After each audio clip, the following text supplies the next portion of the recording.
আমরাও অনেক ধরনের থার্ড পার্টি অ্যাপ ব্যবহার করি। সেই অ্যাপসগুলো যখন ওপেন করি, তখন অনেক বিরক্তিকর অ্যাড আসে, আর ভালো লাগে না। সেই বিরক্তিকর অ্যাড আসা কিভাবে চিরতরে বন্ধ করবেন, আজকে আমি আপনাদের দেখিয়ে দিচ্ছি, শিখিয়ে দিচ্ছি। ভিডিওটাকে শেয়ার দিয়ে সবাইকে দেখার সুযোগ করে দিন। ইউটিউব থেকে দেখে থাকলে ইউটিউব চ্যানেলটাকে সাবস্ক্রাইব করে বেল বাটনটাকে অন করে দিন। অবশ্যই একটা লাইক দিতে ভুলবেন না।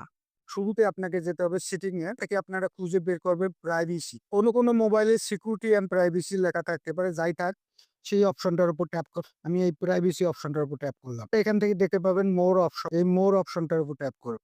এখান থেকে দেখতে পাচ্ছেন অ্যাডস, এই অ্যাডস অপশনটার উপর ট্যাপ করুন। তারপর এরকম একটা ইন্টারফেস আসবে। এখান থেকে এই যে দেখতে পাচ্ছেন ডিলিট অ্যাডভাইজিং আইডি, এই ডিলিট অ্যাডভাইজিং আইডির উপর ট্যাপ করবেন। এই ডিলিট অ্যাডভাইজিং আইডিটাকে ডিলিট করে দিবেন। তারপর এই যে দেখতে পাচ্ছেন গেট নিউ অ্যাডভাইজিং আইডি, এখান থেকে এই যে দেখতে পাচ্ছেন কনফার্ম। তারপর এই যে দেখতে পাচ্ছেন এই অপশনটা